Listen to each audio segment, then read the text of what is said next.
Eh bien, bonjour à tous. Voilà, ici je vais rapidement vous montrer donc comment est-ce qu'on construit un programme donc avec le langage C et le compilateur XC8. Alors je vais ici, si vous voulez, pour vous montrer en fait recréer un nouveau projet. Donc vous allez dans Files, New Project. Bon, à partir de ce moment-là, je veux dire, rien ne change, hein, puisque de maintenant jusqu'à d'ici une étape ou deux, c'est exactement pareil que ce qu'on a déjà fait auparavant. Alors, vous faites ici, ben voilà, comme ceci, next.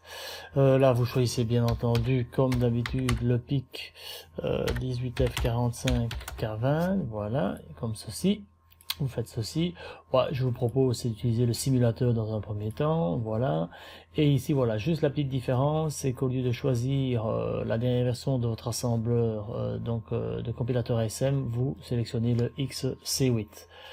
Ensuite, vous faites Next. Comme d'habitude, ben, vous faites, si vous voulez, vous allez sélectionner un nom de projet. Et puis une fois que vous avez fait cela, donc vous allez pouvoir en fait clôturer. Donc moi ici quelque part je vais pas le faire puisque j'ai déjà moi ici créé un projet, mais donc vous avez vu un peu les étapes. Voilà, donc ici je vais faire cancel dans mon cas. Donc ne regardez pas trop ce qu'il y a ici au niveau de ma fenêtre principale. Je vais d'ailleurs moi ici fermer tout ça pour repartir de zéro, comme si vous aviez finalement un projet vierge.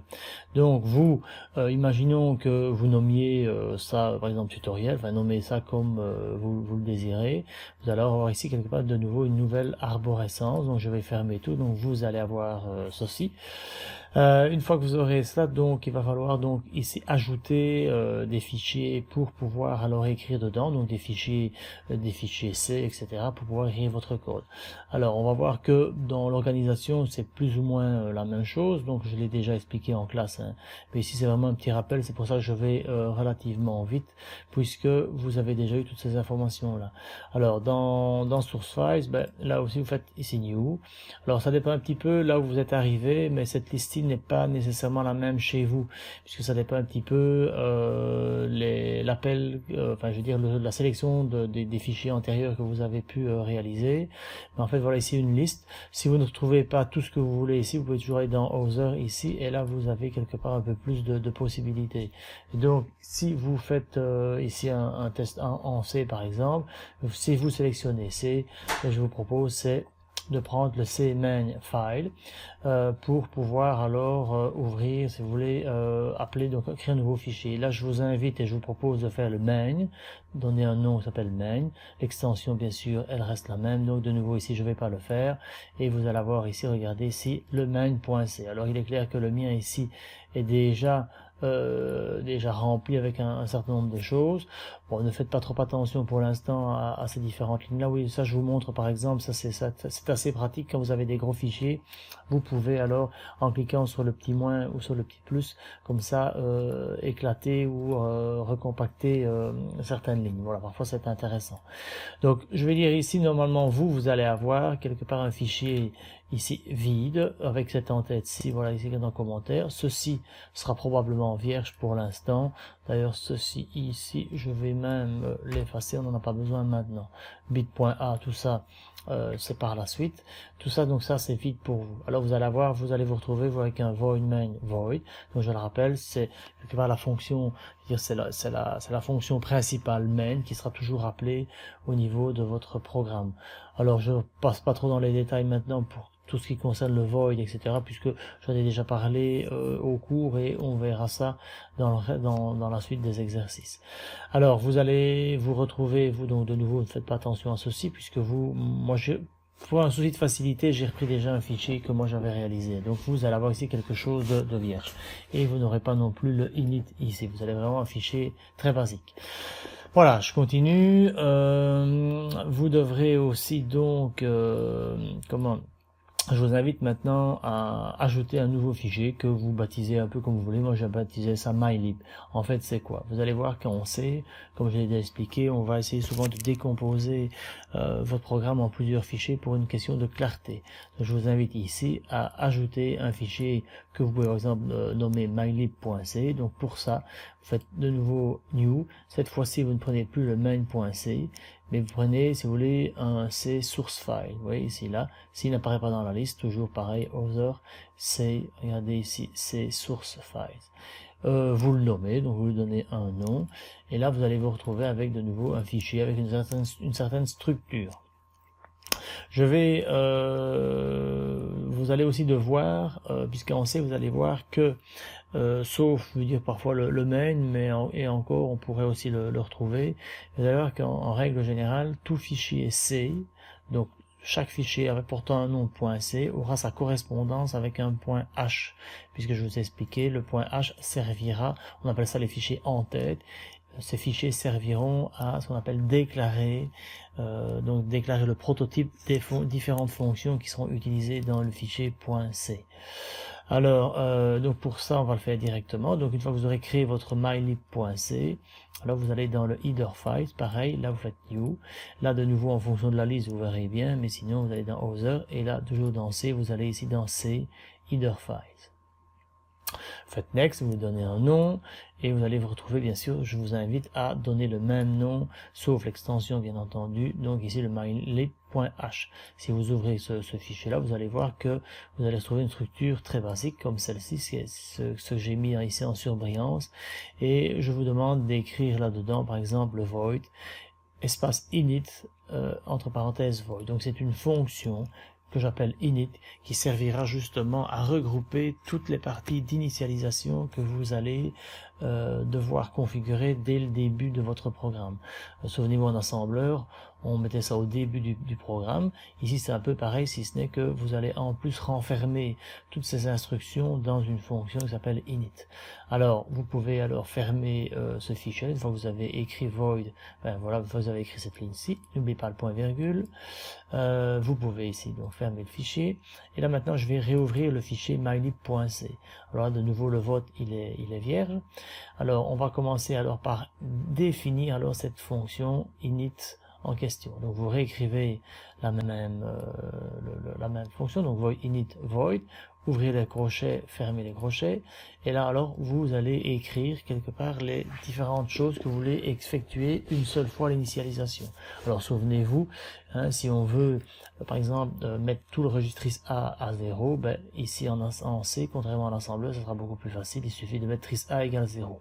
Je vous laisse ici regarder, ici simplement, si on veut simplement modifier l'état de 1 bit, alors il faut écrire cette syntaxe-ci, on écrit par exemple tris A, bits au pluriel, .ra4, ça vous permettra alors de modifier le bit 4 du registre tris A. Ainsi de suite pour les autres. Pour tout ce qui est ces registres-là, simplement dans l'exercice, il faut simplement faire quelques petites configs avant de pouvoir le réaliser. Donc là, je vais pas trop m'attarder là-dessus parce que c'est quand même relativement connu pour vous. Et donc, que va-t-il se passer maintenant? Je vais revenir ici dans mon main. Qu'est-ce que je fais? Regardez, juste après mon premier crochet, je vais simplement appeler ma fonction init entre parenthèses sans rien du tout, puisqu'en réalité c'est une fonction dont il n'y avait pas de paramètres, puisqu'on avait, souvenez-vous, tapé init entre parenthèses void, donc le void signifie qu'il n'y a pas de paramètres au moment de l'appel. Donc ici, voilà, vous tapez ici init. Je vais revenir brièvement dans le mylib.c, parce que quelque part, ceci ne figurait pas de manière native au moment de l'ouverture. Peut-être cette ligne-ci apparaissait, mais je vous demande alors c'est d'ajouter cette ligne-ci, donc le dièse include, simplement pour informer le compilateur que le fichier .h lié à ce fichier .c est bien ici inclus dans votre structure, et donc le mylib.h qui fait bien sûr référence à celui-ci. Vous pouvez également, ça j'ai déjà remarqué, bon parce que moi j'ai l'habitude de travailler avec l'ancien compilateur, et dans l'ancien compilateur il fallait aussi inclure ici ceci avec le nom du pic que vous utilisez, mais je pense qu'ici à mon avis vous n'en aurez pas besoin, mais bon à la limite on fera un petit essai au labo. Le include xc.h, ça c'est obligatoire. Si je reviens aussi maintenant dans le main.c, regardez, vous avez exactement la même chose aussi. Alors puisque le main.c va faire appel lui aussi, comment je vais dire, au mylib.c, vous devez aussi inclure, si vous voulez, faire le include mylib.h au niveau de votre main.c. Je vais maintenant vous expliquer ce à quoi correspond cette ligne config.h. Alors, souvenez-vous, en assembleur, il fallait, comment dire, utiliser les bits de configuration au moment de la programmation pour paramétrer certaines parties, certaines ressources du microcontrôleur. Ici, c'est pareil. Alors, moi, j'ai comme habitude, si vous voulez, c'est de regrouper tous ces bits de config, non plus dans un fichier .inc, ça c'était le cas en assembleur, mais ici dans un fichier config.h. Donc ici, pour le config.h, vous faites la même chose que pour le mylib.h. Simplement, regardez, je vais ouvrir le config.h dans lequel je vais simplement faire un copier-coller de tous mes bits de configuration, et ça c'est exactement la même manœuvre que celle que vous avez pu réaliser au moment de l'assembleur. Donc là je ne vais pas rentrer dans les détails, vous copiez tout ceci ici. Alors ces lignes ici qui apparaissent, ne vous en tracassez pas, c'est parce que ce sont des directives de compilation qui, si jamais on devait utiliser du C++, mais c'est pas notre cas, donc j'ai envie de dire ici vous les laissez à la fin, ça ne va pas vous ennuyer pour la suite de votre projet. Ça va. Si jamais vous voulez les deleter, vous pouvez également, attention qu'il faut deleter à cette partie, ça, ne pas prendre ici le dernier end if si vous voulez ici. Donc si vous voulez l'effacer, c'est ceci. Là ici également, on fait appel à l'include, donc le xc.h, qui est un fichier général pour tout le projet ici du PIC18F. Une fois que vous avez ceci, donc voilà, donc du coup dans le main.c, si vous faites un include de config.h au moment de la compilation, en fait il faut savoir que le compilateur il exécute de la première ligne à la deuxième ligne, tout ce qui est commentaire il n'en tient pas compte, puis alors une fois qu'il voit ici un include, en fait il va voir à l'intérieur de ce fichier qu'est-ce qu'il y retrouve, et en fait de ce fait là, s'il rentre dans l'include config.h, il va se rendre compte que dans le config.h il y a toutes sortes de directives de compilation qui permettra justement donc au système de faire le nécessaire pour pouvoir paramétrer le PIC correctement au moment de la programmation. Alors ici le main.c, j'y reviens, on va faire un petit programme. Par exemple, donc, on va simplement faire clignoter, par exemple, toutes les lettres du port D, et ce, avec une certaine période. Et vous allez voir que ici, j'ai arbitrairement, si vous voulez, appelé une delay millisecondes. Regardez, donc en fait, on va attendre un certain temps. On va ici, si vous voulez, ce qu'on appelle complémenter. Vous irez voir dans la feuille que je vous ai donnée, donc la feuille résumée de toutes les instructions en C. En fait, le égal tilt permet simplement de dire j'inverse tous les bits du port D. Donc ça veut dire que port D égale l'inverse de port D. Donc c'est pour ça que à chaque passage vous allez simplement inverser l'état des bits, et ça vous permettra de faire clignoter, si vous voulez, vos LED. Alors il est clair qu'on doit faire clignoter les LED à une certaine fréquence, donc on aura besoin bien sûr d'utiliser un delay.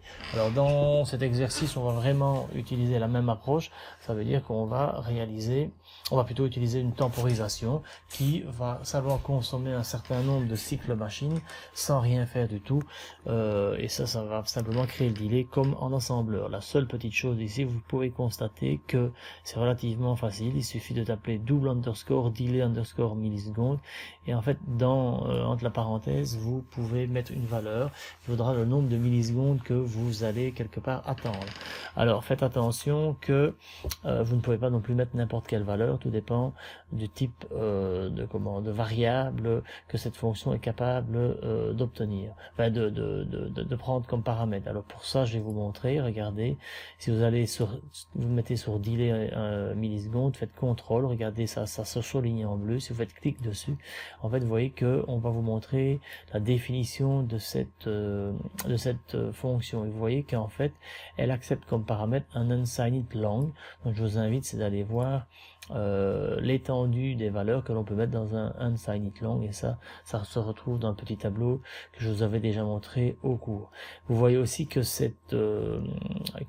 en fait réalité c'est une macro, ceci. Vous voyez qu'en fait ça fait appel à une constante, regardez, x tal frequency. En fait, simplement, si vous voulez, ceci, c'est une valeur qui va représenter la valeur de votre quartz. Donc, si vous vous souvenez bien, dans notre cas, le quartz, si on est resté sur les mêmes configurations que pour l'exercice d'assembleur, on travaille avec un quartz de 2 MHz. Donc, regardez ici, 2 millions. Donc, vous êtes obligé, en fait, c'est de donner une valeur à cette constante en question pour que, au moment de l'appel de delay ms, il s'adapte automatiquement en fonction de la fréquence de votre quartz. Donc ce qui est magique ici, si vous n'avez pas 36 calculs à faire, vous lui, vous le renseignez sur la fréquence du quartz, et au moment où il appelle le delay milliseconde ici, en fait il va déjà ici faire un petit calcul pour justement permettre d'avoir le délai que vous désirez. Donc ça, tout ça c'est très magique, c'est très facile, et voilà que tout fonctionne correctement. Alors, qu'est-ce que je pourrais encore dire avant de continuer?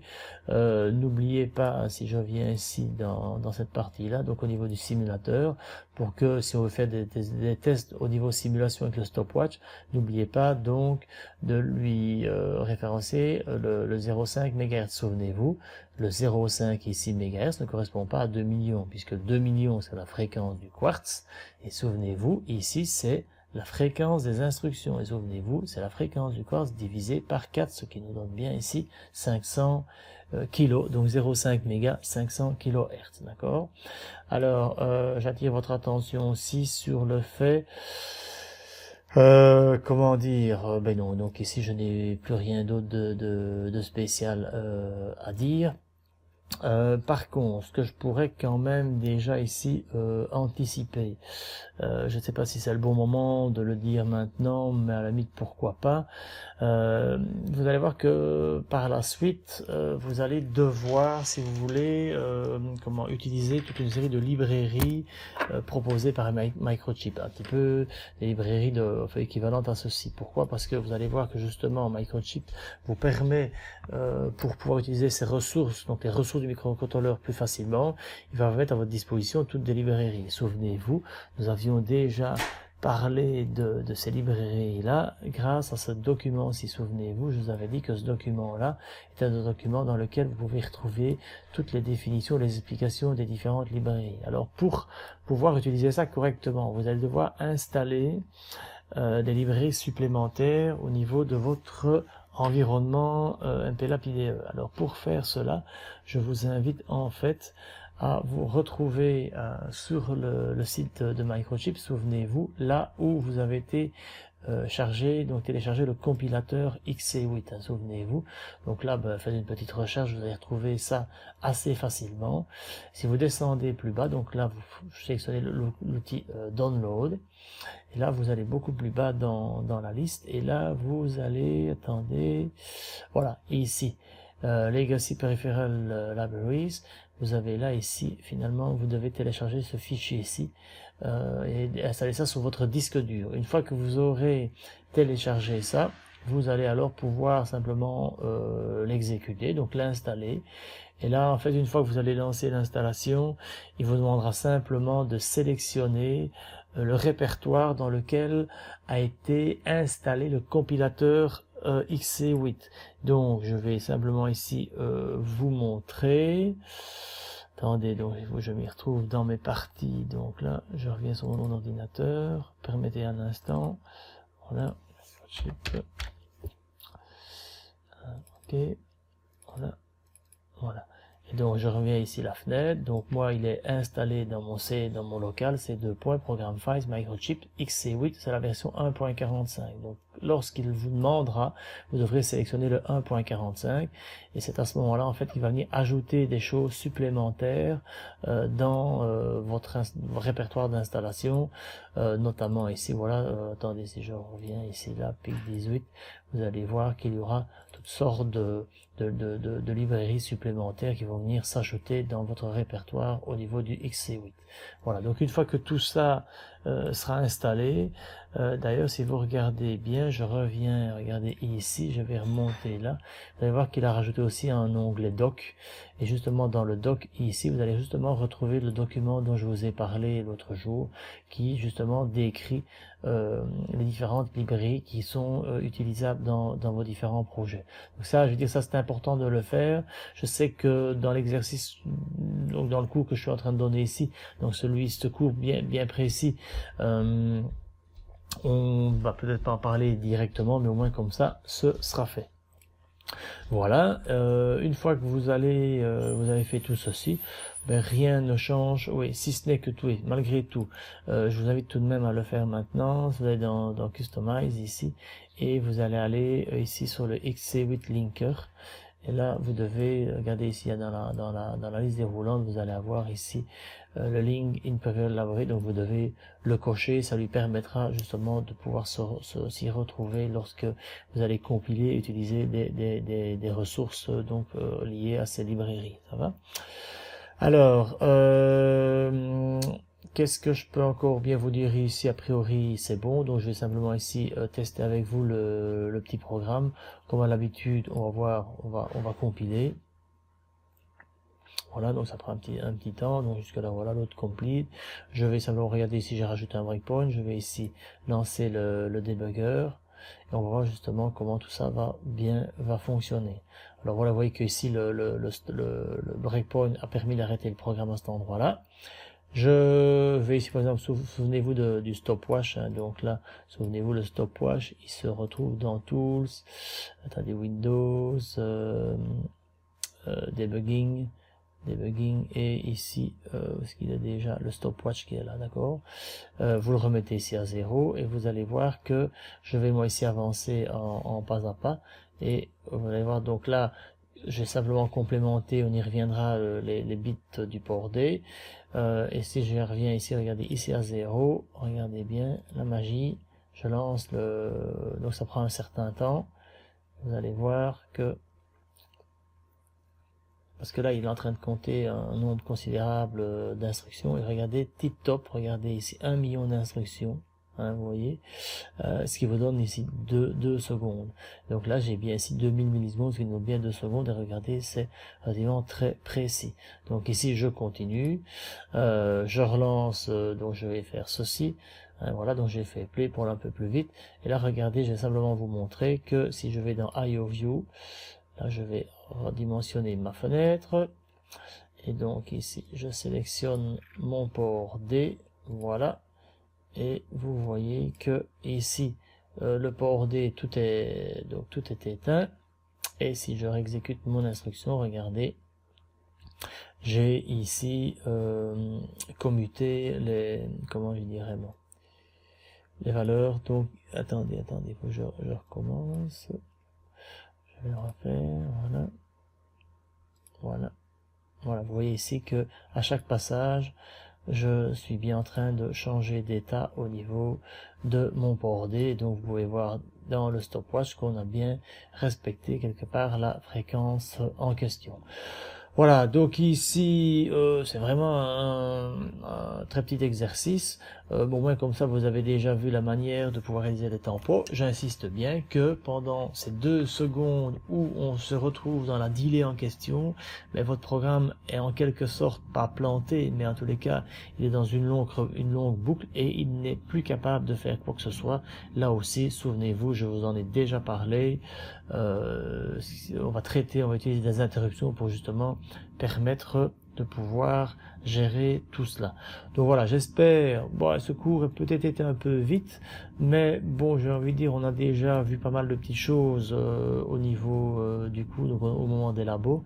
Je crois qu'ici simplement un petit rappel. J'espère que c'est relativement clair.